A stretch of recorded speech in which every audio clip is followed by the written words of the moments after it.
बिस्मिल्लाहिर्रहमानिर्रहीम, अस्सलामुअलैकुम and a very good morning. Espresso में आपको खुश आमदीद कहेंगे। मैं हूं Urmila Hasan. And you know this tea is really fantastic. Oh, tea is always fantastic. Tea is fantastic when it is made in Pakistan. आपको fantastic tea से क्या याद आता है वैसे? ये बताइए।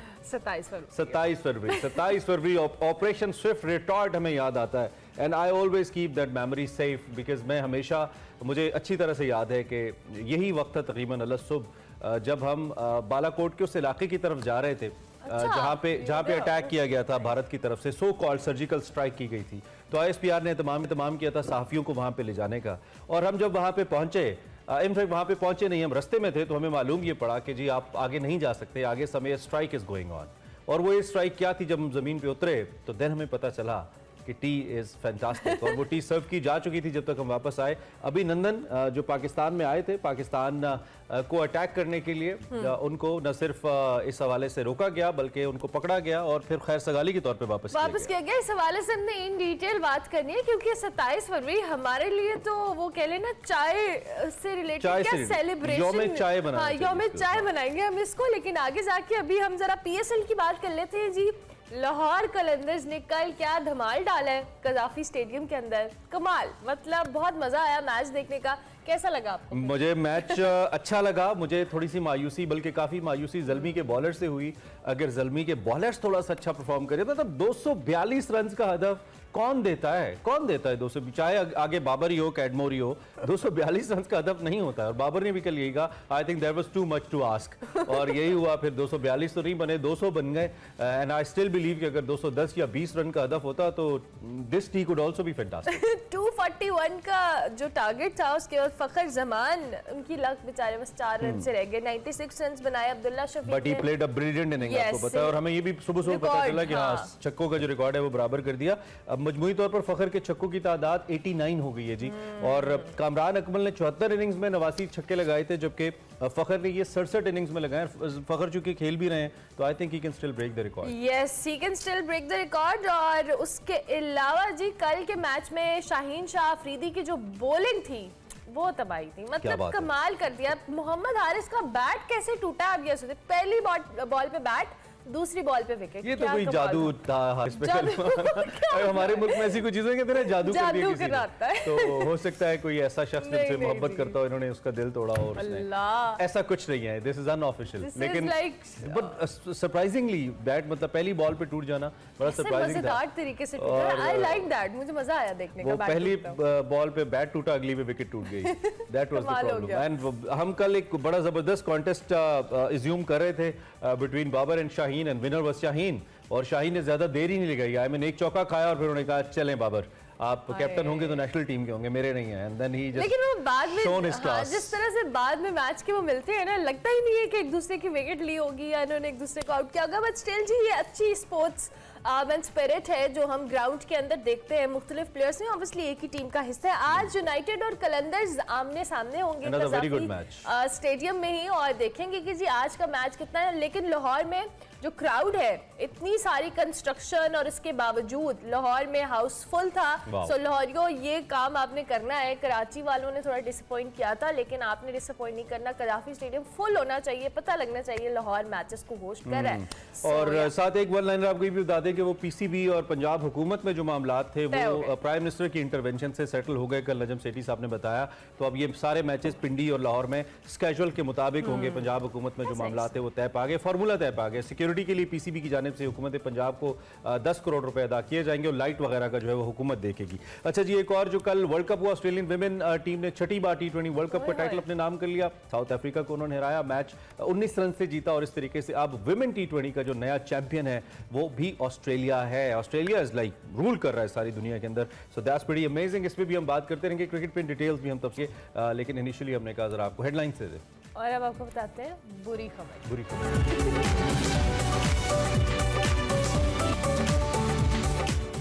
बड़ी खबर, करेक्टिंग आवरसेल्फ। प्रोग्राम में आगे बढ़ेंगे और अब बात करते हैं रवां हफ्ते के सियासी मंजरनामे के हवाले से। खासा अहम है हर हफ्ते ही वैसे आम होता है। आप कहेंगे हर मंडे को ये यही कह के शो शुरू करते हैं। सुप्रीम कोर्ट में जो सूबाई इंतखाबात हैं, इसमें अज खुद नोटिस केस की समाअत जारी, आपको पता है, और इसमें इंतखाबात से मुतल्लिक फैसला किया जाएगा कि इंतखाबात कब होने हैं। सुप्रीम कोर्ट के अज खुद नोटिस पर जो पीपल्स पार्टी, नून लीग और JUI है, उन्होंने एक फुल कोर्ट बनाने की दरख्वास्त की थी। फारूक एच नाइक साहब ने, आपको याद होगा, और कहा था कि जस्टिस एजाजुल एहसन साहब और जस्टिस मुज़ाहिर अली नकवी को इस फुल कोर्ट का हिस्सा नहीं होना चाहिए। उन पर उन्होंने एतराज़ उठाया था। इस बात का फैसला, इस पेशरफ्त का, आज 11 बजे होगा। ये आज की बड़ी खबर है जो हमने आपको देनी है। बिल्कुल। दूसरी जानिब गुज़िश्ता रोज़ NA 193 के ज़िमनी इलेक्शन पाकिस्तान तहरीक इंसाफ के उम्मीदवार मोहम्मद मोहसिन लगारी ने जीत लिया। गैर हतमी गैर सरकारी नताइज के मुताबिक जो तहरीक इंसाफ के मोहम्मद मोहसिन लगारी हैं, उन्होंने जो सबसे ज़्यादा वोट लिए और पहले नंबर पर है, 90,392 वोट लिए। 90,392 वोट लिए। और उसके बाद जबकि मुस्लिम लीग के जो अमार है, अमार अहमद खान साहब, उनके वोट थे जी 55,218, वो दूसरे नंबर पर है। और दूसरी जाने बल्कि तीसरी जाने, एक इसमें मैं छोटी सी बात ऐड करूं कि ऐसा लगता है कि अवाम ने एक बार फिर मौरूसी सियासत को मुस्तरद किया है। जो लगारी साहब हैं, ये लगारी फैमिली से है, उनकी तीसरी पीढ़ी है हमारी याददाश्त के मुताबिक। साबिक सदर आसिफ जो फारूक लगारी हैं, उनके ये ग्रैंडसन है और एक लेगेसी चलती आ रही है, और उसके बाद ही हुआ है। बहरहाल बहुत बड़े मार्जिन से कल तहरीक इंसाफ जीती है, जो कि सवालिया निशान है मरियम नवाज के उन तमाम कन्वेंशन के ऊपर जो कि वो कर रही है कि उनका कोई रिजल्ट नहीं आ रहा। और दूसरी जानिब जेल भरो तहरीक की बात भी करें, जिसमें कल गुजरांवाला से कारकुनान ने गिरफ्तारियां पेश की हैं, जिसमें चेयरमैन इमरान खान साहब ने दावा किया है कि सियासी कैदियों के साथ मुजरिमों जैसा सलूक किया जा रहा है, जिसकी मैं मजम्मत करता हूँ। उस पर वफाकी वज़ीर दाखिला ने कल फैसलाबाद में प्रेस कॉन्फ्रेंस की, कहा कि जेल भरो तहरीक में 80% अफराद जमानत की दरख्वास्त कर रहे हैं, जबकि जेल भरो तहरीक जो है वो पीछे आए और इमरान खान साहब के लिए डूब मरो तहरीक बन चुकी है। दूसरी जानिब जी, तीसरी जानिब अब बात कर लेते हैं। IMF की शरह सूद बढ़ाने की शर्त मान ली है पाकिस्तान ने, और मुल्क में जो महंगाई की शरह है, मजमूई शरह 41.54% तक पहुंच गई है। महंगाई में इजाफा हुआ जा रहा है। क्या हुकूमत के पास आवाम को रिलीफ देने का मंसूबा है? इसी पे बात करेंगे। हमारे साथ इलियास राना साहब मौजूद हैं, सीनियर तज्ज़ियाकार हैं, हमारे ब्यूरो चीफ हैं। Thank you very much Aamir Ilyas Rana साहब, बहुत शुक्रिया कि आपने हमें ज्वाइन किया। सबसे पहले तो ये हम ज़रा बात कर लें जेल भरो तहरीक के हवाले से, फिर हम इलेक्शंस की जानिब भी आते हैं। कल खान साहब ने मजम्मत कीजिए कि हमारे जो लीडर हैं या हमारे जो कारकुनान हैं, उनके साथ मुजरिमों जैसा सलूक किया जा रहा है, और राना सनाउल्लाह कहते हैं कि जी ये डूब मरो तहरीक है। तो ये आपने जेल भरो तहरीक को किस तरह से देखते हैं? क्या जो खान साहब इम्पैक्ट क्रिएट करना चाह रहे थे वो हुआ इस तहरीक से? देखिए, मेरे साथ में और हमने और बहुत सारे लोगों से चेक किया कि वो मजा और मामला नहीं बना जो खान साहब की ख्वाहिश थी। जैसे उन्होंने कहा था कम से कम 200 अफराद हर जगह पे गिरफ्तारियां देंगे और जेलें हम भर देंगे, जगह नहीं रहेगी। वैसे तो हमारी जेलों में पहले जगह नहीं होती, मुल्जिमान और मुजरिमान पहले ही वहां पे गुंजाइश से ज्यादा है।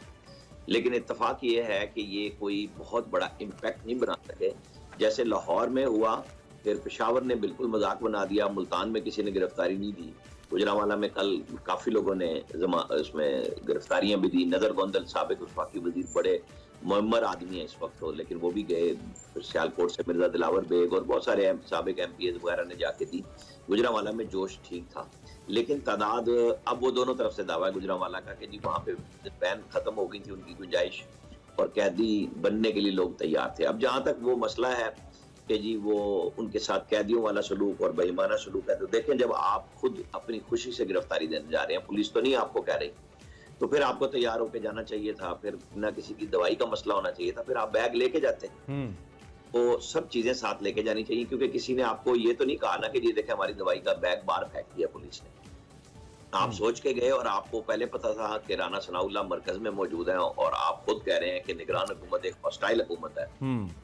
तो आपको तैयारी कर लेनी चाहिए थी, बजाय इसके कि अब आपके लोग निकल जाएं वहां से, राह फरार इख्तियार करें। पेशावर में देखे साबिक MPA सेल्फी पाते हैं, तस्वीर बनाते हैं और निकल पड़ते हैं, भाग दौड़ते हैं। परवेज खट्टक को, साबिक गवर्नर वहां के हो। तो ये मेरा ख्याल है कि फिलहाल तो कोई बड़ा इम्पैक्ट। लेकिन आमिर साहब, मेरे ख्याल में, और आप यकीनी तौर पे मुत्तफिक होंगे इस बात से, किसी भी पार्टी की पॉपुलैरिटी या लीडर की पॉपुलैरिटी जानने का जो सबसे बड़ा फार्मूला है किसी भी डेमोक्रेसी के अंदर, वो इलेक्शन ही है। बहरहाल वो ना जलसे हैं, वो ना ट्विटर है, ना कोई और चीज़ है, वो इलेक्शन है कि किसके लिए लोग निकलते हैं और उसको वोट करते हैं। कल तहरीक इंसाफ के लिए राजनपुर, जो कि एक रूरल हल्का है, देही हल्का है, अर्बन भी नहीं है, उसके अंदर 90,000 से ज़ायद लोगों ने वोट किया। और ये वोट तकरीबन पीपल्स पार्टी और नून लीग के वोट से मिला के भी वोटों से ज़्यादा है मजमूई तौर पर। बहुत बड़ा एतमाद है अवाम का, और ऐसा लगता है कि चाहे आप तोशा खाना का बयानिया बनाएं, चाहे फरागोगी का बयानिया बनाएं, चाहे कोई इखलाकी मामलात को अदालतों में लेके जाएं, इमरान खान की पॉपुलैरिटी कम हो नहीं रही है और लोग एतमाद कर रहे हैं आमिर साहब, ऐसा लग रहा है राजनपुर को देख के। देखें जी, राजनपुर में हकीकी तौर पे जाहिर है पीटीआई जीती है, हालांकि उसमें भी उन्होंने उस इलेक्शन कमीशन को इमरान खान ने मतून कर दिया जिसने निगरान हुकूमत के कहने के बावजूद इलेक्शन मुलतवी नहीं किए और फेयर एंड फ्री इलेक्शन कराने का मौका दिया। अब वो इल्जामात तो पाकिस्तान में अब ये जीत के भी इसलिए लगा रहे हैं कि अपना एक बयानिया बना सके। लोगों ने वोट दिया है, इसमें कोई शक नहीं है। और वो जाफर लगारी मरहूम की 2002 से लेके आज जब मोहसिन लगारी कल रात जीत गए हैं, वो उनकी आबाई सीट भी है और यही मोहसिन लगारी जो पीटीआई के साबिक वजीर खजाना है और इनकी एक इज्जत भी बनी जब शौकत तरीन को इन्होंने वो जो इनकी एक मुबैना ऑडियो आई थी जिसमें इन्होंने कहा था कि अगर हम IMF को खत लिखेंगे तो कहीं स्टेट को तो नुकसान नहीं पहुंचेगा। तो इनका अपना एक स्टेचर बतौर कैंडिडेट भी अच्छा बना और ये वाहिद खुशकिस्मत आदमी है जिन्हें PMN ने आजाद सेनेटर बनवाया था। उस वक्त कुछ वोट इनको अपने दिए और कुछ इन्होंने काफ लीग और बाकी लोगों के मैनेज करके इनको एक दफा सेनेटर भी बनवाया गया था। तो अच्छी रेपुटेशन के हामिल हैं, लेकिन पिछली दफा ये 4000 वोट ले सके थे। पीटीआई के टिकट ये आजाद उम्मीदवार थे। तो जो सीट की हद तक है बिल्कुल पॉपुलैरिटी पीटीआई की साबित हुई है, लेकिन वो सीट जाफर लगारी फैमिली की ही है जो 2002 से लेके वो आज तक कोई इलेक्शन नहीं आ रहे और नून लीग का तो वहां कैंडिडेट भी नहीं था। और 55,000 वोट लेना ऐसे माहौल में जहां पे हर बंदा महंगाई से तंग है, ये बयानिया पॉपुलर इमरान खान साहब का बिल्कुल हुआ है और इस हुकूमत को यानी मरकजी हुकूमत को समझ आ चुकी भी है, लेकिन करें क्या। अब जब आप जो आपने आखिरी बात की थी मुझसे सवाल करने से पहले कि IMF के मुतालबे पे शरह सूद को बढ़ा दी गई, तो ये वो सारे इम्पैक्ट हैं कि या आप उस पाकिस्तान को बचा लें जिसमें हम सब बैठे हुए हैं और उसको बिल्कुल आप दिवालिया होने से बचा लें और दुनिया के अंदर श्रीलंका बचने से बच जाए, या पाकिस्तानी लोग तो दिवालिया हो चुके हैं, इसमें तो कोई शक नहीं, टेंशन आ रहा है। लेकिन ये देखें कि नून लीग के कैंडिडेट को भी 55,000 वोट पड़ा है जहां उनका कैंडिडेट भी नहीं मिला था उनको 2018 में जब पॉपुलर पार्टी थी। ऐसे में चाहे वो अवैस लगारी के साहबजादे हैं, फारूक लगारी मरहूम के जैसे आपका पोते हैं, उन्होंने एक दूसरी सीट पे इलेक्शन लड़ा, एक अच्छा मुकाबला हुआ और पाकिस्तान को ऐसे ही अच्छा ये आपने वो एक एंगल हारे कोई भी इस एंगल को आपने चूंकि थोड़ा सा छेड़ा, ये जो मौरूसी सियासत है, हमें याद है कि तहरीक इंसाफ के लोगों ने मुल्तान में शाह महमूद कुरैशी साहब को सीट हरा दी थी जब उन्होंने टिकट अपनी साहबजादी को दिया था। लोग नहीं मानते, ऐसा लगता है कि जो यूथ है वो यकीनी तौर पे होगी इमरान खान के साथ या होगी यंग लीडर्स के साथ जिस पार्टी में है, लेकिन वो मौरूसी सियासत को शायद एक्सेप्ट नहीं कर रहे। तो ये तजर्बा बार बार हमारी पार्टीज करती हैं, तहरीक इंसाफ भी करती है, नून लीग ने भी यहाँ पे मौरूसी सियासत वाला तजर्बा किया है अमार लगारी को टिकट देकर। तो आपके ख्याल में क्या ऑन अ सीरियस नोट सोचना चाहिए जमातों को जनरल इलेक्शन में कि इस मौरूसी सियासत वाले पत्ते को काटें और जो डिजर्विंग कैंडिडेट है उसको टिकट दिया जाए तो शायद बेहतर रिजल्ट आ सकें? देखिए, ये बातों की हद तक बहुत अच्छी बात है कि जी नहीं होनी चाहिए, मरूसियत नहीं होनी चाहिए, फलां नहीं होना चाहिए, लेकिन इलेक्शन और हल्के के हकायक वो आपको देखने पड़ते हैं।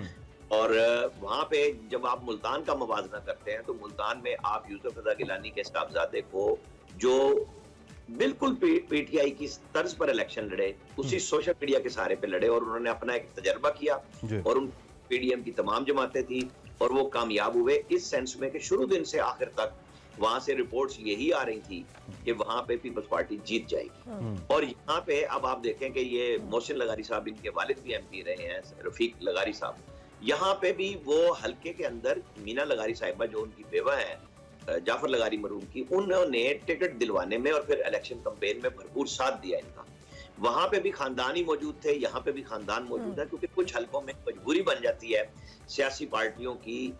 शहरों के अंदर बिल्कुल तजर्बा होना भी चाहिए, यंग लॉट को आना भी चाहिए। दुनिया में हमारे यहाँ तो मसला ये हो गया कि सारे बुजुर्गों को इकट्ठा करके, चाहे वो IMF से बातचीत करनी हो, चाहे दुनिया का कोई मसला हल निकालना हो, तजर्बा ढूंढते हैं दुनिया की बड़ी और तजर्बा सफेद बालों में ढूंढा जाता है। आजकल यंगस्टर्स बिलियन ऑफ डॉलर्स की कंपनियों के हेड हैं वो। बिल्कुल out of the box solution Pakistan के अंदर भी आपको बिल्कुल ढूंढना होगा। मैं आपसे मुत्तफिक हूँ इस बात से कि लोगों को, यंग लोगों को आगे लाना चाहिए, अपॉर्चुनिटीज मिलनी चाहिए। अच्छा आमिर यासर साहब, दूसरी जानिब ये जो सूबाई इंतखाबात का मामला है, सदर मुमलिकत ने तारीख दी थी 9 अप्रैल की, उसके बाद फिर सुप्रीम कोर्ट ने उसको नोटिस लिया, उस पर दीगर जो पीडीएम की जमातें उन्होंने इतराज़ किया। इंतखाबात से मुतल्लिक आज समाअत होगी सुप्रीम कोर्ट में कि कब होंगे इंतखाबात, लेकिन जो पीपल्स पार्टी है, JUI है और नून लीग है, इन्होंने फुल कोर्ट की दरख्वास्त की है। आपको क्या लगता है जी, सुप्रीम कोर्ट से इस हवाले से क्या रिलीफ मिल सकता है? क्योंकि सदर मुमलिकत का जो हमने इन डिटेल आपसे पहले भी बात की थी कि क्या उनका तारीख देना बनता है, आइन में इसमें क्या है, उस पर तो हमने बात की, लेकिन जब अदालत की जानिब से क्या होगा,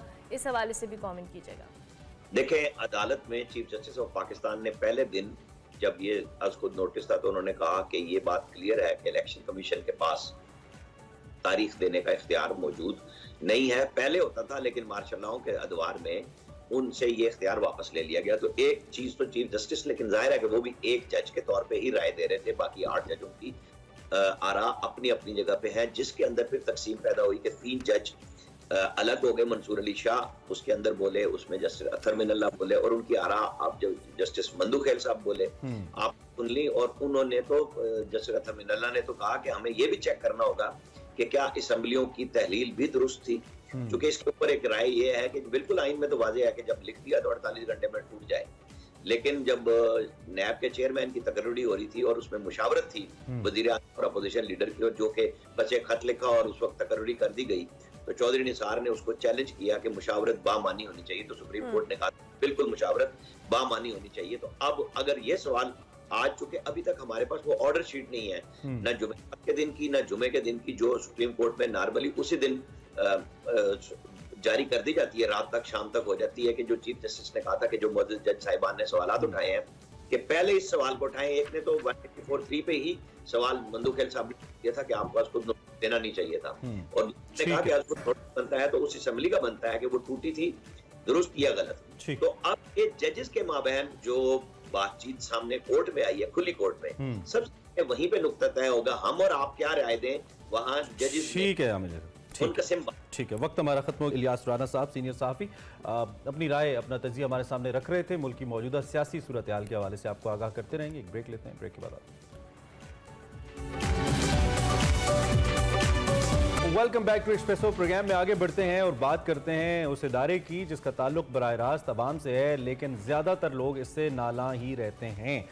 कभी अपने वर्कलोड की वजह से, कभी प्रोफेशनली टेक्निकलिटीज़ की वजह से बहुत सारे मसाइल यहाँ पे रहते हैं, शिकवे शिकायतें चलती रहती हैं और काफ़ी हद तक ये जायज़ भी हैं। हम पंजाब पुलिस की बात कर रहे हैं। पाकिस्तान की ओबियसली पंजाब की सबसे बड़ी फोर्स है, फर्स्ट लाइन ऑफ डिफेंस है और इसकी बहुत सारी सर्विसेज भी हैं सूबे के लिए और आवाम के लिए, लेकिन दूसरी जानिब बहुत सारी ऐसी इस्लाहात हैं जिनकी इदारे को ज़रूरत है। वक्त के साथ साथ सरबराहान तब्दील होते रहे, किस हद तक इसमें तब्दीलियाँ आई, इस वक्त पंजाब पुलिस अवामी सहूलत को लेकर कहाँ खड़ी है, क्या ऐसी पॉजिटिव चीज़ें हैं जो की गई हैं और किन चीज़ों की ज़रूरत है। हमने कहा इस पर एक सेशन होना चाहिए, तो इस पे बात करने के लिए हमने आज दावत दी और हमारे साथ मौजूद हैं inspector general Punjab police doctor Usman Anwar साहब। उनसे हम बात करेंगे। Thank you very much doctor Usman Anwar साहब, बहुत शुक्रिया सर आपने हमें ज्वाइन किया। सबसे पहले तो ये जो पुलिस के मामला है, हमने अपने इंट्रो में भी कहा कि नॉर्मली पब्लिक नाराज़ रहती है किसी न किसी वजह से। डेफिनेटली आपके डिपार्टमेंट के अपने मसाइल हैं, आवाम के अपने मसाइल हैं, ऑब्वियसली आप लोग डायरेक्टली आवाम से आप लोगों का ताल्लुक होता है। हम ज़रूर जानना चाहेंगे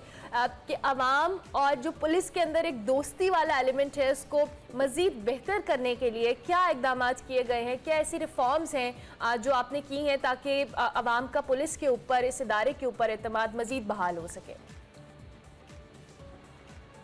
first of all thank you very much कि आपने अपने अहम प्रोग्राम में इस अच्छे टाइम के ऊपर मुझे इनवाइट किया और बात करने का मौका दिया। और बड़ा पर्टिनेंट सवाल पहला ही पूछा है कि पुलिस और आवाम के दरमियान जो अगर कोई फुकदान है कॉन्फिडेंस का, तो उसको रिमूव करने के लिए अभी तक क्या किया गया और क्या करना चाहिए।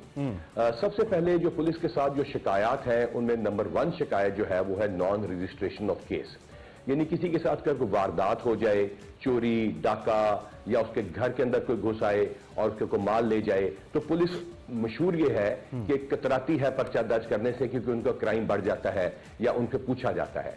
इसके इजाले के लिए सबसे पहला काम जो हमने आखिरी महीने में, ये पिछला जो हमारा है गुजरा, इसमें शुरू किया वो है complete free registration of those cases जिसमें चोरी डाका या किसी का माल लूटा गया है। नामालूम अफराद के खिलाफ चोरी के पर्चों की फ्री रजिस्ट्रेशन लोगों का पहला हक है और अभी तक 11,000 से ज्यादा ऐसे पर्चे हमने दिए हैं, ऐसे पर्चे रजिस्टर किए हैं और उसकी FIR की कॉपी लोगों के घरों तक पहुंचाई है, जिसके अंदर पुराने वाकयात, जिसमें मोटरसाइकिल चोरी भी शामिल है, गाड़ी चोरी भी शामिल है, जिसमें किसी न किसी वजह से पुलिस अवॉइड करती थी कि इनसे तादाद बढ़ने की वजह से FIR की पूछा जाएगा, वो हमने कदगन खत्म की ताकि लोगों को ये तकलीफ ना हो और लोगों तक ये बात पहुंचे कि आपका पर्चा दर्ज हो गया है। उसमें यह बात याद रखिए कि पर्चा दर्ज कराने का मतलब फ्री रजिस्ट्रेशन का ये नहीं कि मैं आप पे, आप अगले साथी पे और वो अगले शख्स पे पर्चे दर्ज कराते रहे कि इसने मुझे मारा या गालियां निकाली। फ्री रजिस्ट्रेशन का मतलब है कि वो पर्चे जिसके अंदर आपके साथ कुछ ज्यादती हुई है, कंफर्म ज्यादती हुई है और ज्यादातर नामालूम अफराद हैं जो डकैती चोरी कर गए, उनके खिलाफ पर्चे दर्ज किए और उसके मजबूत निजाम को बनाने के लिए हमने कंप्लेंट्स का, क्योंकि हाई हैंडेडनेस, नॉन रिस्पॉन्स का जो पुलिस का दरख्वास्त लोगों की होती है कि हमारी दरख्वास्त पे अमल नहीं होता, उसके लिए हमने 178 सिस्टम, खिदमत मरकज और स्पेशल इनिशिएटिव पुलिस स्टेशन जो कि एग्जिस्ट कर रहे हैं उनको रीएक्टिवेट किया है। 1787 कंप्लेंट सिस्टम पे 11,000 से ज्यादा जो पब्लिक कंप्लेंट्स IG ऑफिस में डायरेक्ट आती थी, वो पहले उसी DSP के पास या उसी SHO के पास चली जाती थी जिससे वो शिकायत होती थी। उसको दूर करने के लिए हमने एक DIG के साथ मिलकर SSPs के साथ ग्रुप बनाया है जिसमें मुख्तलिफ वक़ुओं को, मुख्तलिफ शिकायतों को उनके सीनियर ऑफिसर से पता करवाया जाता है, उनका राब्ता करवाया जाता है, कॉन्फ्रेंस कॉल कराई जाती है और उसके बाद उसका फॉलोअप लिया जाता है। जहां तक आपने कहा दूरी का ताल्लुक है या कॉन्फिडेंस के वर्कलोड की वजह है, बहुत सारी और वजह है, ये याद रखिए कि police first line of defence है, उस माशरे का वो सतून है जिसके नीचे आपकी बच्चियां स्कूल जाती हैं, वरना इस मुल्क के दुश्मन और इस माशरे के दुश्मन आपकी बेटियों को स्कूल जाने से भी रोक लेते हैं। मेरी बात अगर कंप्लीट होने दें आप काइंडली। हमारे पास जो हाई हैंडेडनेस की और जो दीगर शिकायत है उसके ऊपर हमारा रिस्पॉन्स बड़ा सॉलिड है और हम आपको यकीन दिलाते हैं कि हम आपको पब्लिक रिस्पांस में एक छोटी सी मिसाल है कि पहले वार्डन्स को जो था वो चालान करने का एक कोटा दिया हुआ था कि आपने 19 या 21 से 25 चालान करने हैं, जहां ट्रैफिक वायलेशन हो चालान होना चाहिए, there will be no quota. इसके रिस्पांस में हम लोगों को बेहतर लाइसेंसिंग की फैसिलिटी दे रहे हैं और आपको जान के खुशी होगी कि हमने कई शिफ्टों में काम शुरू किया है और 24/7 भी फैसिलिटी दी है, ऐप से उस पर आप टाइम दे सकते हैं और लाइसेंसिंग के प्रोसेस को इजी किया है। तो हमने ये कदम बढ़ाया है लोगों की तरफ। हमने PSL में कल मैंने 130 के करीब लोगों से बातचीत की है। एक बुनियादी सवाल है, everyone was satisfied for the response that the police is giving. Let me allow me to ask a question. एक बुनियादी सवाल है और वो एक तो ये कि आप कोई वक़ुआ हो गया, पुलिस ने रिस्पॉन्ड किया, वो रिस्पांस टाइम भी बड़ा बेहतर हुआ है, उसमें बेहतरी आई है। फिर आपने FIRs के हवाले से कहा कि पहले नहीं होती थी, बड़ा मसला होता था, वो भी टाइम विद द टाइम बेहतर हुआ, वी डू अंडरस्टैंड। लेकिन एक होता है कि पुलिस का डर रहे मुआशरे के अंदर और क्राइम हुई ना। हमने खास तौर पे पंजाब के अंदर, because I follow your official Twitter Punjab police का, उसमें जो क्राइम रेशियो है जी, जो इंतहा पसंदी है, किसी को बेफिक्र होकर मार देना, फायरिंग कर देना, जिसमें मजहबी वाकयात भी शामिल हैं, ऐसा लगता है कि पुलिस का डर नहीं है लोगों के जहन में, या कानून लॉ अबाइडेंस को उसको अबाइड करने के हवाले से एक लोगों की विल नहीं है। इसके लिए पुलिस क्या कर रही है? देखिए, हमें एक बैलेंस रखना है।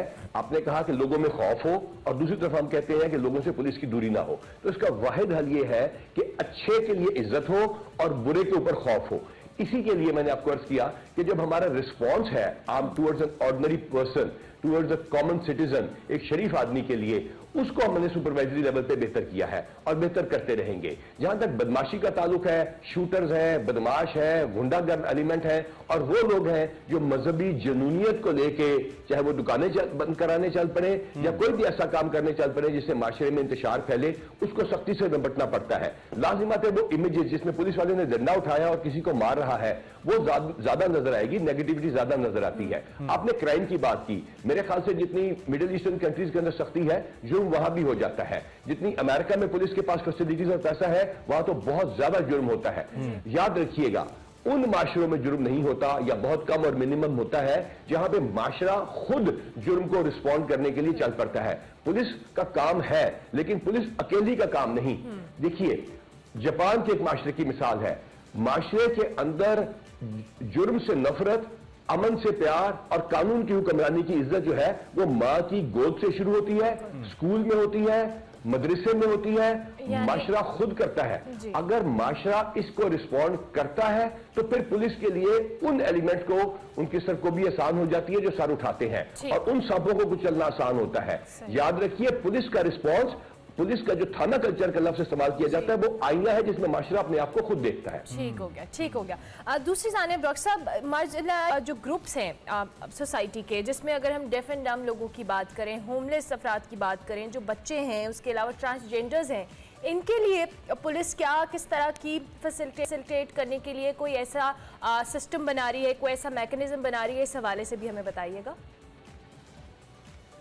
आई एम सो थैंकफुल कि आपने ये बड़ा इंपॉर्टेंट सवाल पूछा।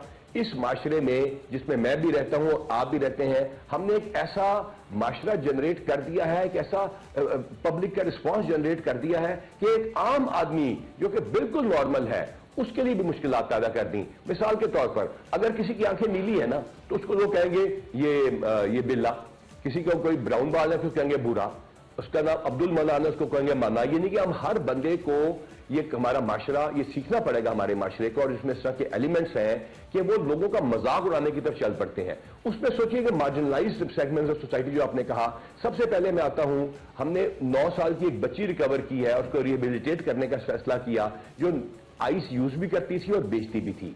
इसके बाद हमने देखा कि ये मार्जिनलाइज्ड सेगमेंट्स ऑफ सोसाइटी, इनके साथ हो क्या रहा है और उसका हल क्या है। तो मालूम होता है कि गवर्नमेंट के इदारे भी मौजूद हैं, एनजीओ भी मौजूद है, लोग चाहते भी हैं। अब ट्रांसजेंडर्स के ऊपर आ जाए, किसने कोई कितना भी पैसा कमाया उसको लूट लेना है, उसको मारपीट कर देनी है, किसी खातून है उसके चेहरे पे तेजाब फेंक देना है, कोई माइनॉरिटी है उस पर जुल्म करना है, एक बच्चा घर से भाग गया या रनअवे ब्राइड है उसके पास वापसी का कोई रास्ता नहीं है। ये बच्चे, अब ये देखिए सोसाइटी के अंदर आप जाइए सड़क के ऊपर, आपको नजर आएगा कि नशियात इस्तेमाल करके लोग गिर रहे हैं, पड़े हैं। उठाकर ठीक है, मैं आखिरी बात करूंगा, इनको कनेक्ट कर रहे हैं उन एनजीओ के साथ, उन एनजीओ के साथ जो ये अच्छा काम कर रही हैं, और इसको इंशाल्लाह ताला मंशूर करेंगे कि इनको इंसाफ मिले। मेरा एक आखिरी सवाल यूथ के हवाले से है। मनशियात का ट्रेंड बहुत फरोख पा रहा है जी। क्विकली मैं चाहूंगा, एक तो पुलिस उसके लिए क्या कर रही है, ये जो ड्रग्स और मॉडर्न ड्रग्स आ गई हैं, इसके लिए क्या पॉलिसी आपकी नंबर 1, और थाना कल्चर का लफ्ज़ आपने खुद ही इस्तेमाल किया कि साइल जाते हुए उसको ये ना लगे कि मैं किसी अजाब खाने में जा रहा हूँ, एक कंफर्टेबल उसको महसूस हो, इसके लिए पुलिस कर रही है। लेकिन फर्स्ट यूथ के हवाले से सर, ड्रग्स का जो फैक्टर है, डॉक्टर साहब लास्ट मिनट हमारे पास। यूथ का ड्रग खास तौर पर जो स्कूलों और कॉलेजों में है, उनकी एडमिनिस्ट्रेशन के साथ मिलकर टेस्टिंग की फैसिलिटी वज़ीर आला साहब शुरू कर रहे हैं, और उसके बाद उनकी साइकोलॉजिकल और फिजिकल दोनों रिहेबिलिटेशन का सिलसिला जो मैंने आपको अर्ज किया हमने शुरू किया है। और यूथ के लिए पेरेंट्स पर जिम्मेदारी है कि देखें तो सही कि उनका बच्चा किससे मिल रहा है और क्या कर रहा है। बड़े मगरमच्छों को क्रश करना पुलिस का काम है। और आखिरी जो आपने बात की है कि हम इस सिलसिले में कर क्या रहे हैं, हम इस सिलसिले में जो बढ़ के आगे काम कर रहे हैं, और इंशाल्लाह ताला आपको इसका बड़ा पॉजिटिव रिस्पांस दे देंगे। ठीक हो गया, thank you very much. Doctor Usman Anwar, IG Punjab मौजूद थे। पुलिस रिफॉर्म्स के हवाले से और एक और नशिस्त रखेंगे हम डॉक्टर साहब जी। डॉक्टर साहब कुछ ऐड करें डॉक्टर साहब? जी, मैं ये कहना चाह रहा था कि जो आपने कहा कि पुलिस के साथ लोगों का रवैया, उसमें हमारे जो खिदमत मरकज है और हमारी जो एप्लीकेशंस हैं जो फ्री डाउनलोड अवेलेबल है, उसके जरिए लोगों के साथ पुलिस का राब्ता बड़ा इजी है, टेक्नोलॉजी के जरिए है, और फ्रंट एंड और फ्रंट डेस्क के साथ लोगों को वो फैसिलिटी मिलती है कि थाने का खौफ उनके ऊपर नहीं आता। डॉक्टर साहब, हम जरूर चाहेंगे और आप दीजिएगा कि एक सेशन हम और रखें आपके साथ आने वाले दिनों में, ताकि इन डिटेल इन सारे जो सेगमेंट्स है इसके ऊपर बात हो सके। आपका बहुत शुक्रिया, वक्त हमारा खत्म हो गया। IG Punjab police doctor Usman Anwar हमारे साथ मौजूद थे। पुलिसिंग के अंदर क्या तब्दीलियां आई हैं इस पे बात कर रहे थे, और विद दैट वो कह रहे थे कि we are trying our best कि पंजाब पुलिस और जो अवाम इसके दरमियान एक फ्रेंडली रिलेशनशिप हो। इस पे बात हम करते रहेंगे। एक ब्रेक लेते हैं, ब्रेक के बाद वेलकम बैक। अब बात करते हैं कौमों की ज़िंदगी में कुछ दिन इंतहाई अहमियत के हामिल होते हैं, और ऐसे ही कुछ दिन हैं जो हमारी ज़िंदगी में भी हमारी कौम के लिए भी अहमियत के हामिल हैं। इन दिनों के बायस उनका तशख़्ख़ुस एक गयूर और जुर्रतमंद कौम के तौर पे दुनिया के सामने आता है। हम अगर पाकिस्तान की तारीख की बात करें तो इसमें 6 सितंबर एक ऐसा ही बड़ा दिन है जिस दिन पूरी कौम चैन की नींद सो रही थी, लेकिन जो सरहद के निगहबान हैं यकीनी तौर पे वो जाग रहे थे। इस दौरान दुश्मन ने जब पाकिस्तान पर हमला किया और गीदड़ भपकी लगाई कि वो लाहौर आके जिमखाना में नाश्ता करना चाहता है, तो वतन के बेटों ने ऐसा जवाब दिया कि वो नाश्ता ना हुआ, और अगर हो जाता तो शायद कभी हजम भी ना होता। उस दिन क्या हुआ, ज़रा मुस्तनसर हुसैन तारड़ साहब ने कारवां सराय में इसका जिक्र किया। बेहतरीन दास्तान हुआ है, ज़रा सुनिए उनकी ज़बानी। दिसंबर 1965, और मुकाम कौन सा है? गुजरांवाला, गखर मंडी और वजीराबाद, बल्कि इनका आसमान। मैं उन दिनों अपने ननिहाल गया हुआ था गखर मंडी, और सुबह सवेरे लोग सो रहे थे कोठों पे, जैसा कि आप जानते हैं कि उन ज़मानों में छतों पर सोते थे। तो यकदम आसमान पर 2 तैयारे नमूदार हुए और वो बहुत लो फ्लाइट कर रहे थे। और हमने पहले इस तरह सब जाग गए, जितने लोग थे छतों पे सोए हुए जाग गए, क्योंकि उनकी जो गन गरज थी वो बड़ी खौफनाक थी। और उसमें ऑब्वियस था कि एक तैयारा दूसरे का पीछा कर रहा है। वो जो कहते हैं ना पलट कर झपटना और झपट कर पलटना, वो वाली कैफियत थी। और वो दूसरा जो तैयारा था वो फरार होने की कोशिश में था। और उसके बाद एक फायर हुए 2-3, और आप जानिए कि गांव की खामोशी में सुबह सवेरे उस किस्म के फायर हमने सुने नहीं थे। वो बहुत ही दहशतनाक और हौलनाक और बुलंद आवाज़। और उसके बाद हमने देखा कि वो जो तैयारा जिसके पीछे वो झपट रहा था दूसरा तैयारा, उसकी दुम में से धुआं निकलना शुरू हो गया है और वो नीचे जा रहा है और देखते देखते हमारी नज़रों से गायब हो गया। ख़वातीन और हज़रात, ये पहली झड़प थी 1965 की, वॉर की, सितंबर की जंग की, जो मैंने अपनी आंखों से देखी। और जब वो तैयारा गायब हुआ है तो उसके बाद मेरे पास स्कूटर था, तो मैंने अपना खालाजाद भाई था मुसर्रत, उसको मैंने कहा कि यार जाना चाहिए जहाँ ये तैयारा गिरा है। और मेरे पास था एक कैनन कैमरा, और जिप्सी लेके आई थी स्विट्ज़रलैंड से, नया कैमरा था, 65 में ही लेके आई थी। और वो मूवी कैमरा था, अभी वीडियो इजाद नहीं हुई थी 8mm का, तो मैं उससे फिल्में वगैरह बनाया करता था। वो कैमरा मैंने लिया और हम वज़ीराबाद की तरफ गए और वहाँ से दरियाफ्त किया।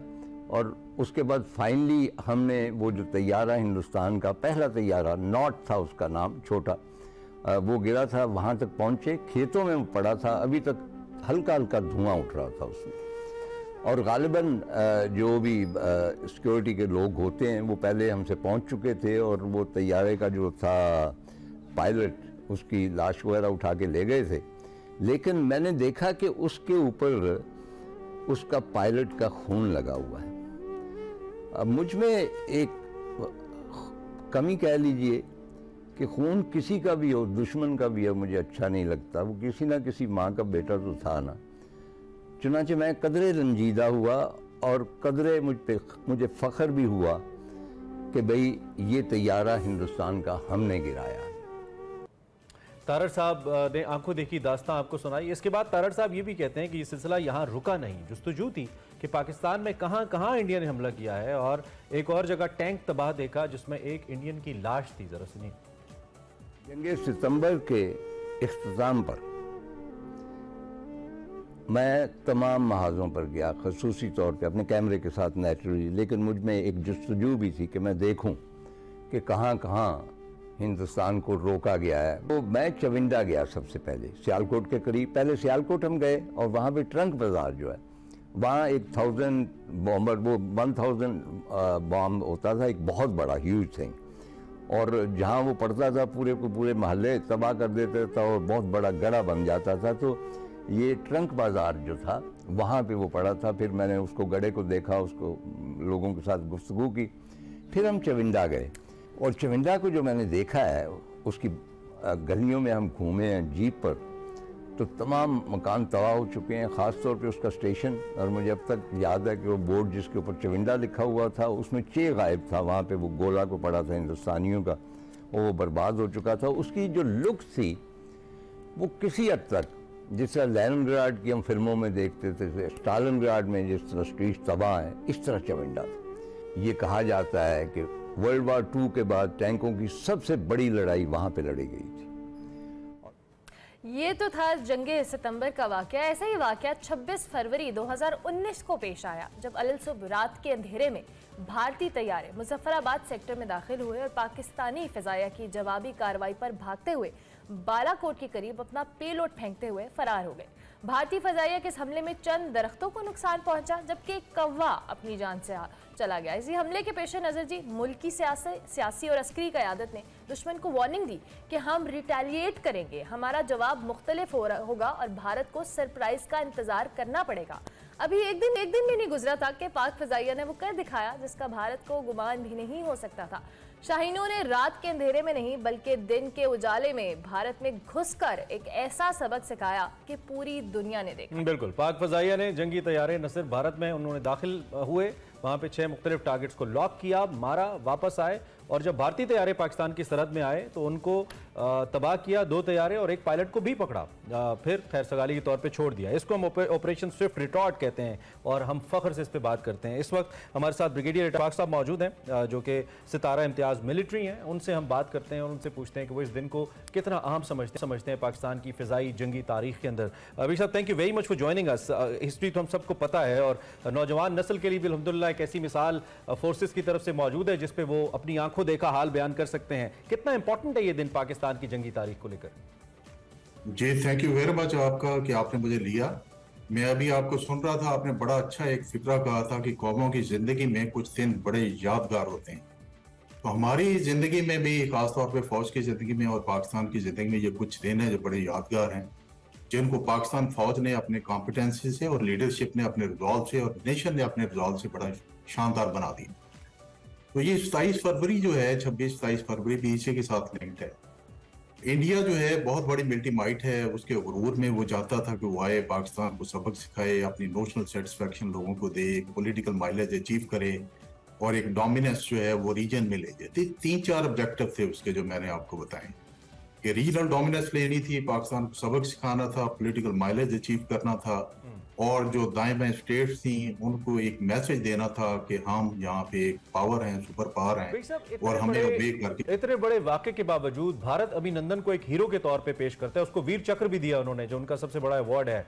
आपने पाक फौज के लिए सर्व किया है, आप जानते हैं कि एजाज़ात कैसे दिए जाते हैं और दुनिया भर की आर्मीज इसको देखती हैं। इस भारत की इस चाल को आप कैसे देखते हैं? इसको जरा हमारे सामने रखिए। देखिए, ये बहुत बड़ी एम्बेरसमेंट थी कि इतनी बड़ी मिलिट्री माइट को जो है इतने बुरे तरीके से नॉकआउट कर दिया और एक जो डोमिनेंस वो लेके आया था उसको फाइल कर दिया और एक मैसेज दे दिया दुनिया को कि आपके पास अच्छे हथियार या अच्छी फौज या बड़ी फौज नहीं होनी चाहिए। जैसे मोदी ने कहा था कि हमारे पास राफेल होते तो नतीजा कुछ और होता। मैं आपको यकीन दिलाता हूँ कि मोदी साहब बाद में ये भी कहते हैं अगर राफेल होते कि शायद हमारे पास पाकिस्तानी पायलट और पाकिस्तानी लीडरशिप होती, फिर नतीजा कुछ और होता। तो ये फर्क डालती है कॉम्पिटेंस और उसके बाद कैपेबिलिटी और आपका जज्बा जो होता है और नेशन का रिजॉल्व, ये सब मिलके एक फर्क डालते हैं। क्योंकि बहुत बड़ी एम्बेरसमेंट हुई थी इंडिया को, उस एम्बेरसमेंट को कम करने के लिए मैसेज देना था लोगों को।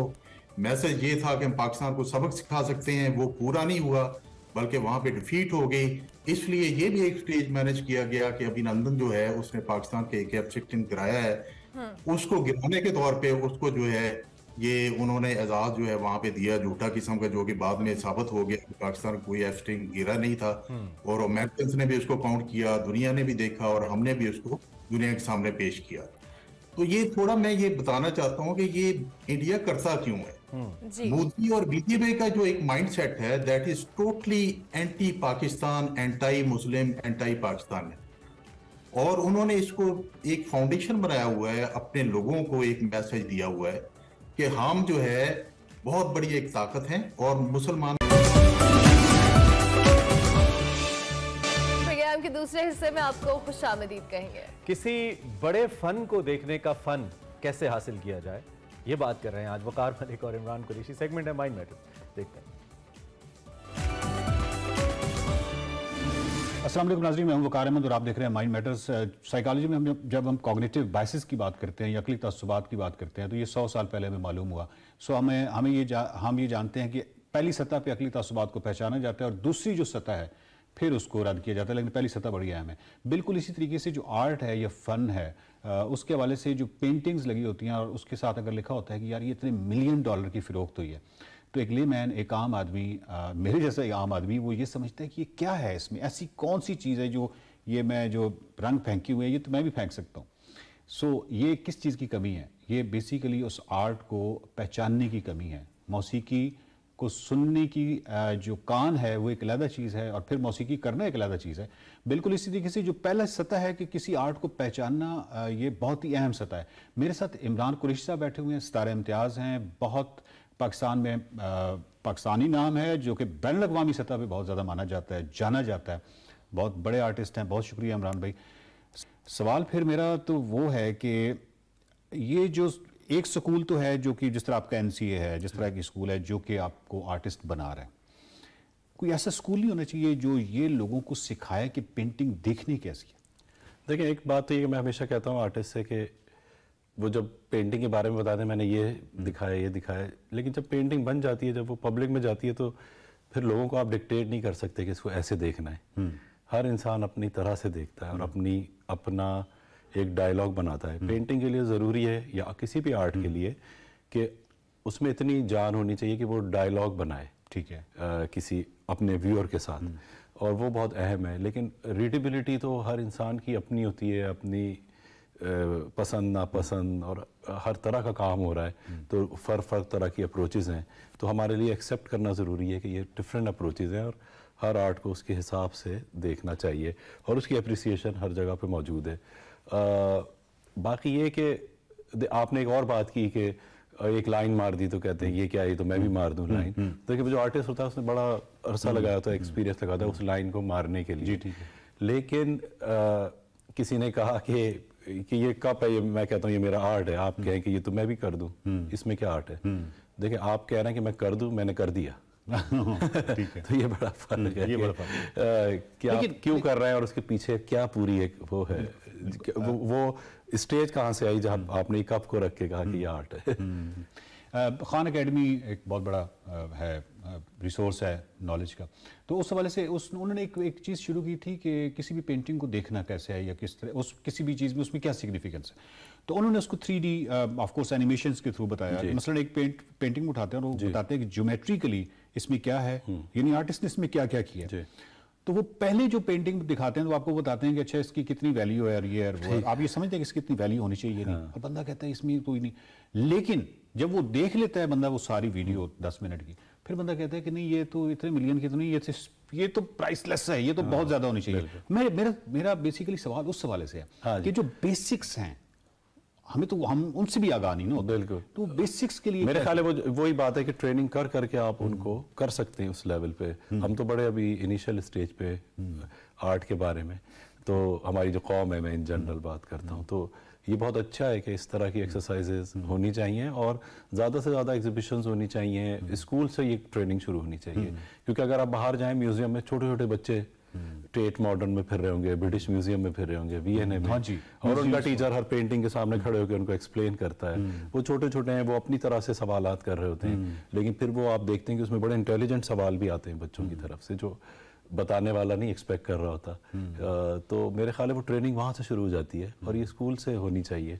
और तो राशिद राना साहब जिस तरह हैं, या आप हैं, या जितने भी कंटेम्प्रेरी इस वक्त आर्टिस्ट हैं पाकिस्तान के, क्या हमारी इस तरह की, अगर मेरी इस तरह की दरख्वास्त हो कि सोशल मीडिया पे जाके या कहीं भी आप 5-7 मिनट में कोई भी एक पेंटिंग जो है थोड़ा सा उसका ये बता दें, सो दैट कि एक्चुअली इसकी बहुत ज़्यादा कमी महसूस होती है। कि मसलन मिसाल के तौर पे मैंने एक एग्जीबिशन में जाना है, मुझे कुछ समझ नहीं आ रही, मैं चाहता हूँ कि मैं उसकी कुछ बुनियादें या कुछ बेसिक्स का मुझे आइडिया बहुत अच्छा है आपका, तो उसमें कम से कम एक पेंटिंग आप बता दें तो मेरा ख्याल है कि ये तो पूरी सीरीज हो सकती है कि हर आर्टिस्ट अपना ही एक काम अपने काम बताएगी क्या है और कैसे देखना है, उसमें क्या कुछ हो रहा है। बजाय तो वो एक रंग का छींटा है, लेकिन वो क्यों है, क्या है, वजह क्या है, उसके अंदर मजीद क्या है जो हम इग्नोर कर देते हैं। इमरान भाई, आपकी जितनी भी है, अब अगेन एक बिल्कुल लेमैन उस तरह का सवाल है, जितना भी आपका काम देखा जाता है तो उसमें रेड या मैरून कलर काफ़ी मिलता है, उसकी कोई खास वजह?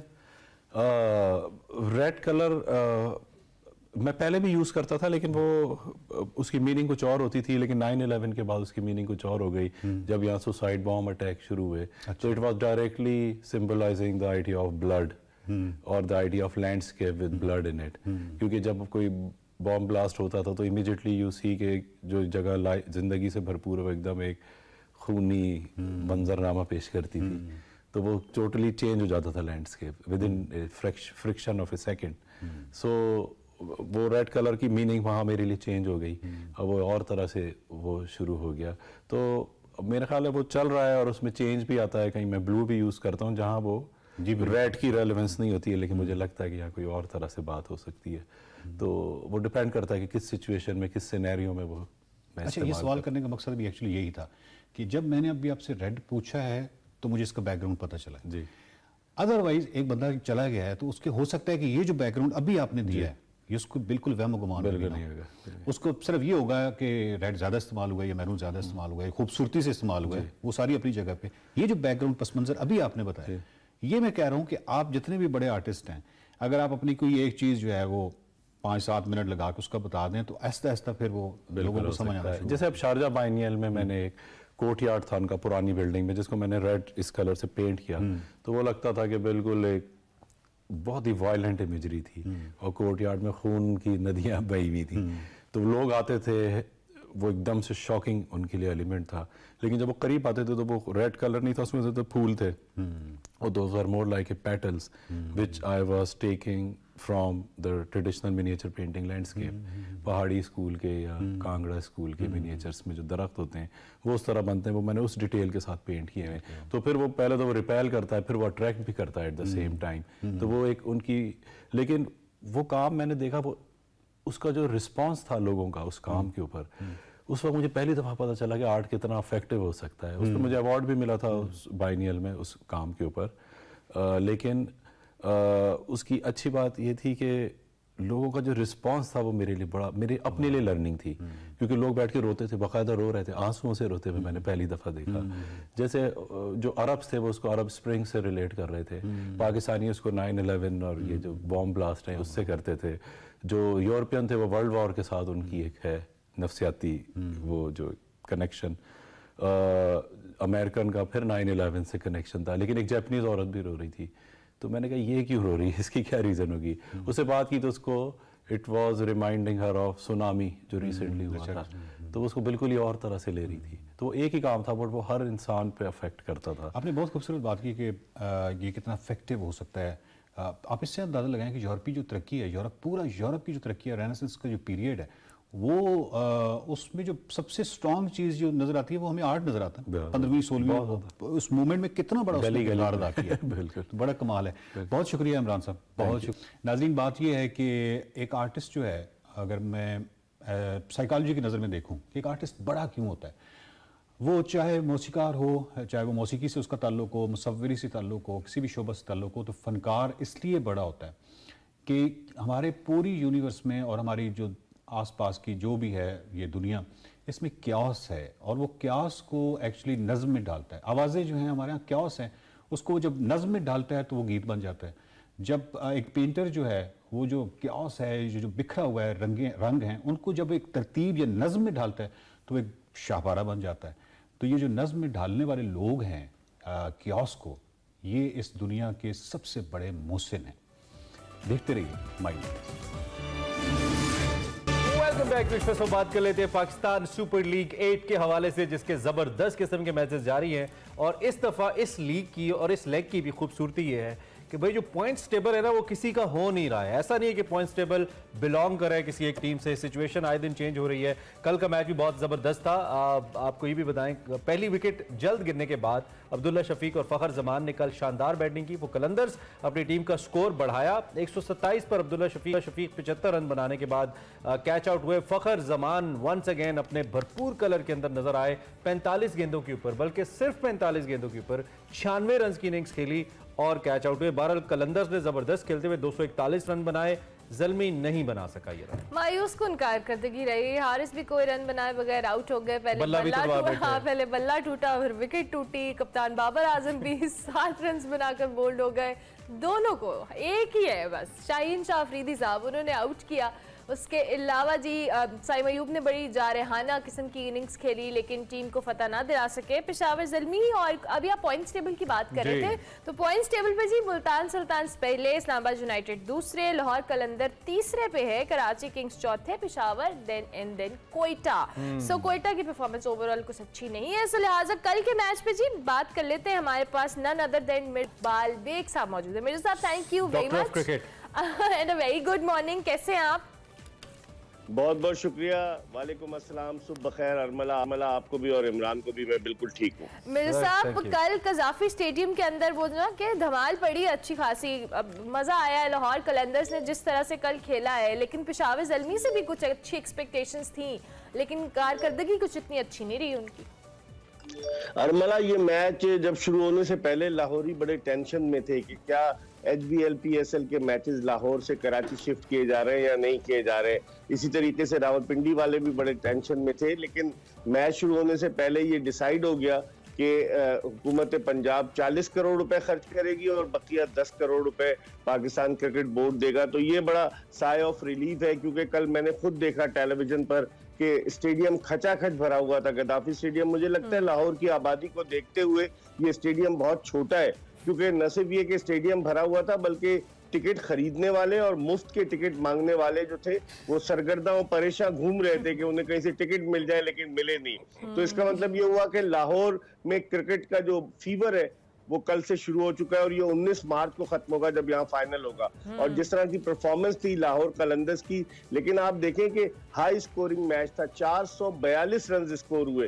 एक तरफ 241 रन लाहौर कलंदर्स ने बनाए और दूसरी तरफ 201 रन जो थे वो पेशावर ज़ल्मी ने बनाए। तो हाई स्कोरिंग मैच होता है, T20 क्रिकेट में यही होता है कि छक्कों और चौकों की बरसात तमाशाई देखना चाहते हैं, और कल ऐसे ही हुआ कि रन्स के अंबार लग रहे थे और कोई भी बॉलर्स इस रन्स के अंबार के आगे, इस रन्स के सैलाब के आगे बंद मारने में नाकाम रहा। कल सबकी पिटाई हुई, लेकिन शाहीन शाह आफरीदी ने बड़ी अच्छी बॉलिंग की, 5 विकेट उन्होंने। मैं उसी तरफ आ रहा था कि जब वो 4 विकेट ले चुके तो उस वक्त कमेंट्री बॉक्स से जो कमेंटेटर थे वो कह रहे थे कि जी मेरी ग्राउंड पे इनसे मुलाकात हुई मैच से पहले और उन्होंने कहा कि आज मैं 5 विकेटें लूंगा, और उन्होंने 5 विकेटें ली और कलीदी 5 विकेटें ली, यानी कि टेल एंडर सारे आउट किए, बाबर की विकेट भी उसमें शामिल थी। So how you see the confidence that Shaheen has got so far as a captain of Lahore Qalandars? मेरे ख्याल में आसमान से बातें करें उनका एतमाद।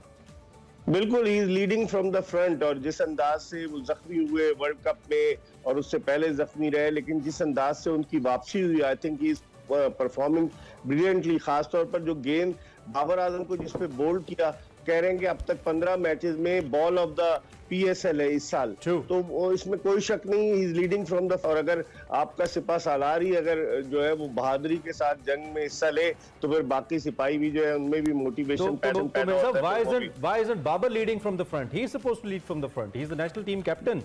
But वो कलर जो ज़ल्मी में बाबर की आमद के बाद नजर आना चाहिए था वो नहीं आ पाया अभी तक। You are absolutely right Imran. Babar और अगर शाहीन का कंपैरिजन करें, बाबर थोड़े से कूल माइंडेड है, बिल्कुल खामोश रहते हैं, और शाहीन का अग्रेशन आपको टेलीविजन पर भी नजर आया होगा। मेरे ख्याल में बाबर को अभी कप्तानी में थोड़ी सी और जरूरत है कि वो कप्तानी के गुर सीखें। शाहीन शाह आफरीदी को कप्तान बनाया गया, लोग बड़े हैरान हो रहे थे कि लाहौर कलंदर्स ने क्या कर दिया, लेकिन शाहीन शाह आफरीदी ने प्रूव किया। मैं समझता हूँ बाबर जबरदस्त बैट्समैन है, दुनिया के टॉप के बैट्समैन है, थोड़ा सा कप्तानी पे उनको अपनी और तवज्जो देनी होगी ताकि वो मजीद अच्छा परफॉर्म कर सके। ठीक हो गया मिर्जा साहब, आज यूनाइटेड और कलंदर्स के दरमियान मुकाबला होगा। यूनाइटेड वाले भी बहुत अच्छा खेल रहे हैं और लास्ट मैच में तो आजम खान ने भी कमाल किया था। आज के मैच में लाहौर कलंदर्स को लेकर आपको क्या लग रहा है? मोमेंटम बहुत अच्छा है कलंदर्स का, इस्लामाबाद यूनाइटेड भी अच्छी फॉर्म में है, कितना इंटरेस्टिंग मैच होगा आज का? देखिए अरमला, लाहौर कलंदर्स कल का मैच खेली है, जीती है, उसको क्राउड का बड़ा सपोर्ट हासिल है। लाहौर के क्राउड ने कल पेशावर ज़ल्मी की भी तारीफ की, उनके लिए भी तालियां बजाई, लेकिन एडवांटेज मेरी नजर में लाहौर कलंदर्स को होगा क्योंकि वो एक मैच खेल चुके हैं और इस्लामाबाद यूनाइटेड की टीम अपना पहला मैच गद्दाफी स्टेडियम लाहौर में खेलेगी, तो थोड़ा सा डिसएडवांटेज होगा। लेकिन जिस तरीके से इस्लामाबाद यूनाइटेड ने गुज़िश्ता मैच जीता है वन साइडेड, उससे तो यही लग रहा है, कोयटा ग्लैडिएटर्स के खिलाफ उन्होंने क्या परफॉर्मेंस दी है, उससे यही लग रहा है कि एक बड़ा दिलचस्प, सनसनीखेज और कांटे का मुकाबला देखने को मिलेगा। अच्छा, ज़ल्मी की बॉलिंग के हवाले से एक कमेंट जरूर कीजिए। 242 रन तो कोई नहीं देता 20 ओवर्स के अंदर, और आखिरी 5 ओवर्स के अंदर गालिबन 82 या 83 रन आई थिंक स्कोर हुए, तो I think that was huge. इस पे क्या ज़ल्मी की मैनेजमेंट को परेशान नहीं होना चाहिए, जो टीम कॉम्बिनेशन उन्होंने बनाया खासतौर पर पेसर्स को लेकर? देखिए इमरान, ज़ल्मी के डगआउट में इंज़मामुल हक जैसा एक साबिक कप्तान मौजूद है जो क्रिकेट की दुनिया का एक बहुत बड़ा नाम था, उनके अलावा डैरन सैमी मौजूद है, उनके अलावा मोहम्मद अकरम मौजूद है। तो जब टीम का ड्राफ्टिंग होती है तो उस वक्त ये इन्होंने नहीं सोचा कि करना क्या है, ड्राफ्टिंग के वक्त ही देखना होता है ना। मेरे ख्याल में बॉलिंग उनकी बड़ी कमजोर है, वो बहुत ज्यादा वहाब रियाज पे रिलाय कर रहे हैं जो कि इस वक्त HBL PSL के टॉप विकेट टेकर है, लेकिन उसके अलावा बकिया बॉलर्स क्या कर रहे हैं ये भी लंबा है। बिल्कुल मेरे साहब, टाइम हमारा खत्म हो गया। Thank you very much. अल सुबह भी हम आपको जगा देते हैं, फिर शाम को भी आप डबल सर्विसेज दे रहे हैं, तो हमें आपका बिल्कुल एहसास है। तो ये सर्विसेज आपकी क्रिकेट के लिए है, we really appreciate sir, thank you very much, आपने हमें बहुत शुक्रिया। बहुत शुक्रिया। मिर्जा इकबाल बेग साहब हमारे साथ मौजूद थे, सीनियर क्रिकेटिंग एक्सपर्ट, उनकी राय आपने सुनी। हम ब्रेक लेते हैं, ब्रेक के बाद welcome back to Espresso programme में आगे बढ़ते हुए बात करेंगे कुछ ब्रिटिश सीड वेंचर्स के हवाले से। आपको मालूम है इसके साथ पहले भी हम आपके सामने मुख्तलिफ वेंचर्स डिस्कस कर चुके हैं। ये जो सीड वेंचर काउंसिल है और इसके साथ ब्रिटिश काउंसिल और सीड वेंचर्स जो है इसके साथ शिराकत में अपने विमेन इन लीडरशिप प्रोग्राम का एक आगाज़ किया गया है। इसका मकसद क्या है? मुल्क भर में जो ख़वातीन हैं उनकी कायदाना सलाहियतों को बाख्तियार बनाना, उनको सामने लाना, फ़रोग देना, ताकि जो सिनफी इम्तियाज़ मौजूद है हमारे माशरे के अंदर इसकी तरक्की में, इसको ख़त्म करने में ख़वातीन अपना किरदार अदा करें और ख़वातीन अपनी तरक्की में कंट्रीब्यूट कर सकें। इसमें पेशा वराना तरक्की भी शामिल है और अपनी जो पर्सनैलिटी बिल्डिंग है या एक सेल्फ कॉन्फिडेंस का असूल है वो भी इसके अंदर शामिल है। इसके लिए जी लाहौर के अंदर, कराची के अंदर, इस्लामाबाद, पेशावर और कोयटा में तरबियती कैंप्स भी लगाए गए हैं। इसमें ख़वातीन को ट्रेन किया जाएगा, उनकी रहनुमाई की जाएगी। ब्रिटिश काउंसिल का ख़वातीन की लीडरशिप के हवाले से क्या किरदार है और ये प्रोग्राम क्या है, इसी पे हमने इस वक्त इसी पे बात करनी है और उसके लिए हमारे साथ मौजूद हैं। सबसे पहले मैं अपने गेस्ट का तारुफ करवा दूँ। हमारे साथ शाइस्ता आयशा मौजूद है, CEO हैं सीड वेंचर्स की। उसके साथ साथ हमारे पास वजिया इरफान मौजूद हैं, head of non formal education British council Pakistan. इनको भी हम खुशामदीद कहेंगे। उसके साथ साथ सारू उमरान हमारे साथ होंगी, सोशल एक्टिविस्ट हैं, पहले भी हमारे शो का हिस्सा बन चुकी हैं, उनसे भी हम बात करेंगे। और साथ साथ जवेरिया खान हैं जो कि कंट्री हेड हैं सेल्स एंड मार्केटिंग जुफ्ताई लैब और साथ साथ फाउंडर हैं ऑल पाकिस्तान विमेन मूवमेंट की। आप चारों मेहमानों का बहुत शुक्रिया, thank you very much for joining us. सबसे पहले शाइस्ता, हम आपसे बात कर लेते हैं। बेसिकली आप दोनों से मेरा यही सवाल होगा क्योंकि ब्रिटिश काउंसिल और सीड वेंचर्स के कोलैबोरेशन से प्रोग्राम स्टार्ट किया गया है। शाइस्ता, आप बताइएगा ये प्रोग्राम बेसिकली है क्या और इसका पर्पस क्या है, किस तरह से आप इसको एग्जीक्यूट करने जा रहे हैं? So thank you very much first of all for having us on the show and एक opportunity देने का with the women in leadership के बारे में बात करने के लिए। तो the women in leadership program जो है वो ब्रिटिश काउंसिल का एक प्रोग्राम है और सीड वेंचर्स जो है वो इसकी इम्प्लीमेंटिंग ऑर्गेनाइजेशन है। हमारा एम इसमें ये है कि हम ख़वातीन की पार्टिसिपेशन इंक्रीज़ करें across organisation in their homes, leadership के हवाले से उनको डिसीजन मेकिंग कैपेबिलिटी सिखाएं, उनको उनकी स्ट्रेंथ्स डिस्कवर करना सिखाएं, बिकॉज ये एक इम्पॉर्टेंट पार्ट होता है लीडरशिप का। और जिस तरीके से ये प्रोग्राम स्ट्रक्चर्ड है इसमें प्राइमरीली फैसिलिटेटर्स अपने पार्टिसिपेंट्स के साथ काम करते हैं और उनको हेल्प करते हैं कि वो अपनी स्किल्स डेवलप करें रिगार्डिंग कॉन्फिडेंस, उनकी स्किल्स डेवलप करें लीडरशिप के हवाले से और उनको प्रोवाइड करें अपॉर्चुनिटीज़ ताकि वो दूसरे मेंटोर्स और लीडर्स से जो हैं वो सीख सकें थ्रू दिस पर्टिकुलर प्रोग्राम। और जब बहुत सारी ख़वातीन डिफरेंट सेक्टर्स की, गवर्नमेंट है, डेवलपमेंट सेक्टर है, आर्ट्स एंड क्राफ्ट है, आपका एंटरप्रेन्योरियल सेक्टर है, टेक से रिलेटेड, सो जब इतनी मल्टी सेक्टोरल उससे पार्टिसिपेट करने वाली ख़वातीन एक जगह बैठती हैं तो वो नॉलेज एक्सचेंज होता है जो कि बेहद ज़रूरी है। और यही चीज़ स्ट्रेंथ है हमारी ट्रेनिंग की, हमारी वर्कशॉप्स की। थ्रू नेटवर्किंग कोलैबोरेशन ख़वातीन जो है वो अपनी स्ट्रेंथ इन नंबर्स जो है उसको लेवरेज कर सकती हैं। तो ये प्राइमरी पर्पस है इस पूरे प्रोग्राम का। ठीक है, वजिया आप से मैं जानना चाहूँगा, बेसिकली ये चूँकि प्रोग्राम बिलोंग करता है ब्रिटिश काउंसिल पाकिस्तान से, क्यों आया आपके जहन में ये ख्याल और क्या अब तक जिस तरीके से पाकिस्तान के अंदर ख़वातीन मुख्तलिफ शोबों में अपने आप को मनवा रही हैं, आप भी इनफैक्ट आप सब लोग एक एग्जांपल हैं उसकी, उसको देखते हुए आपको लगता है कि पाकिस्तान के अंदर या ख़वातीन के अंदर जितना पोटेंशियल है उसको टैप नहीं किया जा रहा, ज़्यादा करने की ज़रूरत है? What is the concept behind all this?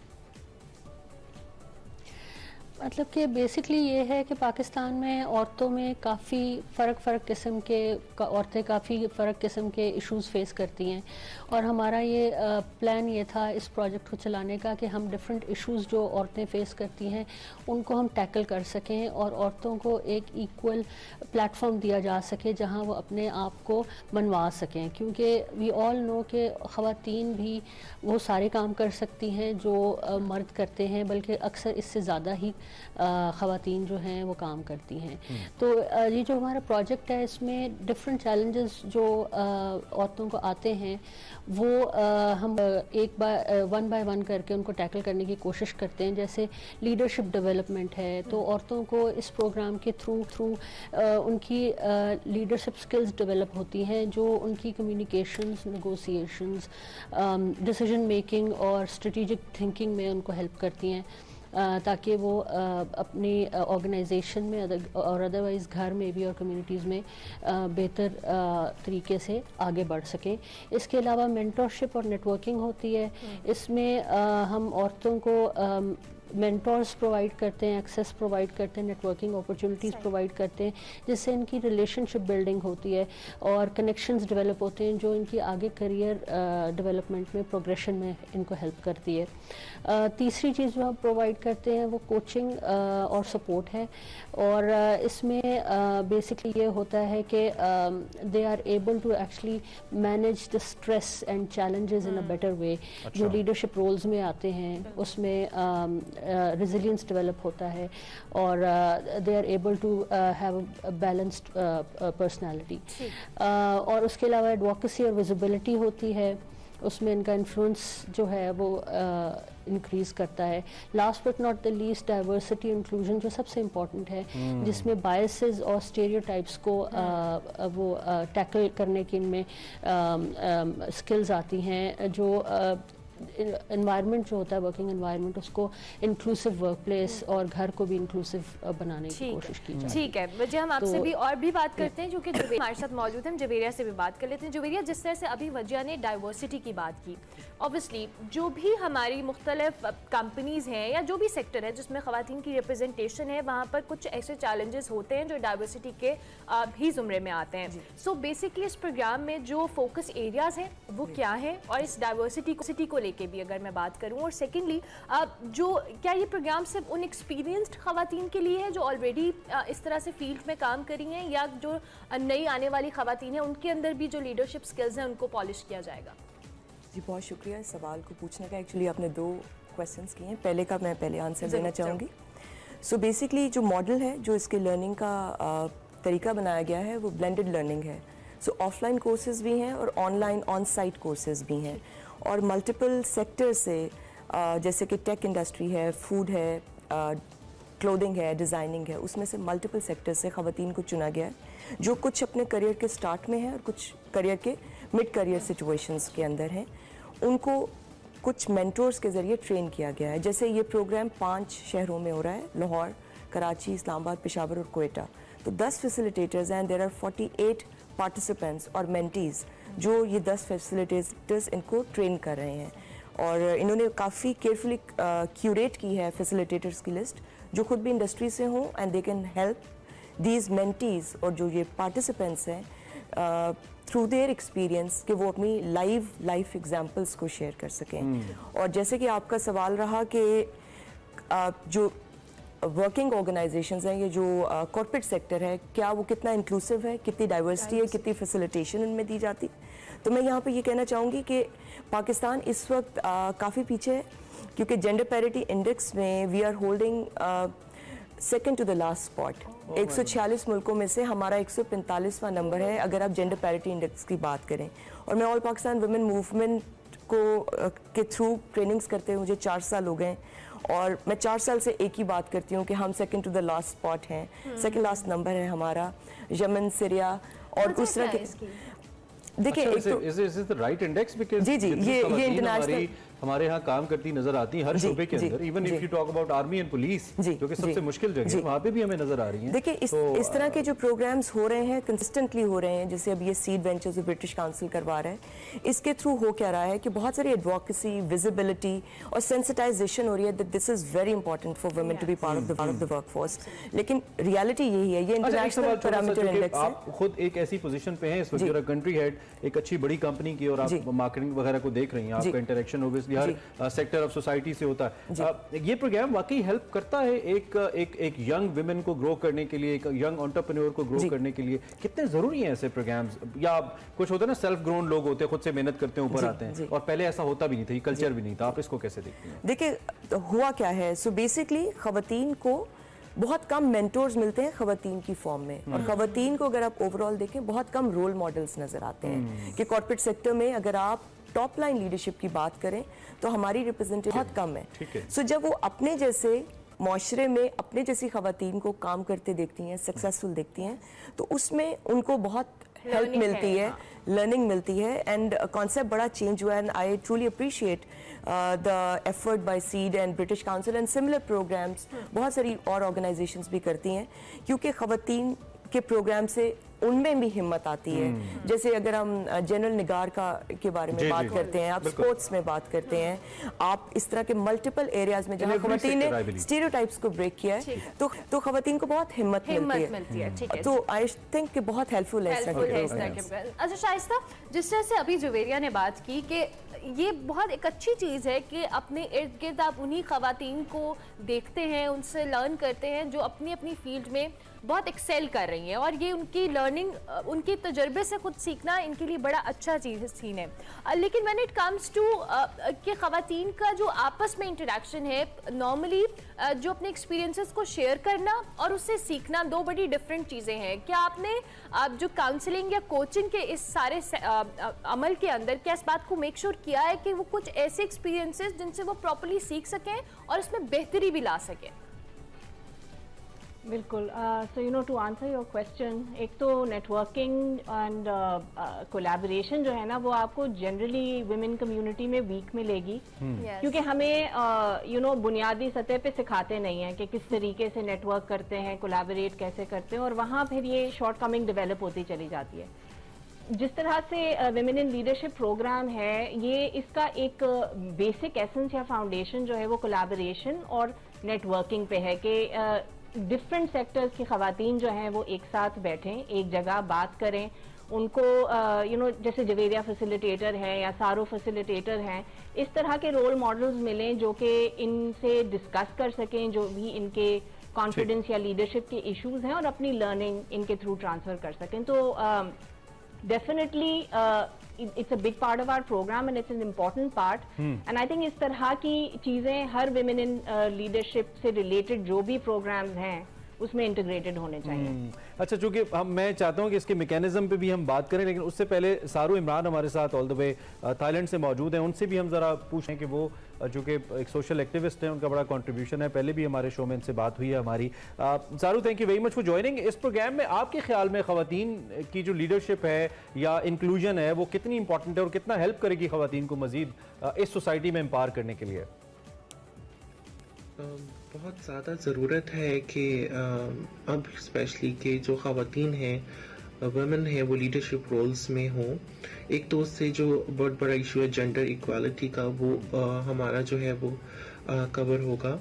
दूसरा ये है कि जो पे गैप है between man and women, if women are in leadership या उनके डिसीजन मेकिंग पावर में वो हों तो ये पे गैप भी कम हो सकता है, और इसके अलावा जो अनडिस्कवर्ड पोटेंशियल है वो इंक्लूड हो सकता है towards national and global socio economic development. आपको फिल किया जाए। अच्छा, पाकिस्तान के अंदर अगर हम लीडरशिप की बात करें या ख़वातीन की क़यादत के हवाले से बात करें, क्या चैलेंजेस आपको लगता है कि ख़वातीन को फेस करने पड़ रहे हैं? मेरे ख्याल से जो बहुत बड़ी वजह हैं, हर्डल्स हैं वुमेन की टुवर्ड्स लीडरशिप, वो है सबसे पहले तो हमारे जेंडर इक्वालिटी नहीं है, इक्वल एक्सेस टू रिसोर्सेज नहीं है, उनकी पहुंच नहीं है, चाहे वो फाइनेंशियल हो या टेक्निकल रिसोर्सेज हो। इसके अलावा वो इनेबलिंग इन्वायरमेंट नहीं है, हरासमेंट के बहुत सारे इश्यूज हैं, safety and security is a biggest concern. इसके अलावा जो एक्सेस है एजुकेशन की, कैपेसिटी बिल्डिंग अपॉर्चुनिटीज़ बहुत कम है, और इसके अलावा जो एक परसेप्शन है वो बहुत मैटर करती है कि क्योंकि it's a very huge perception हमारी सोसाइटी में कि जो ख़वातीन हैं they can not be a good leader. Right सारू, ठीक है।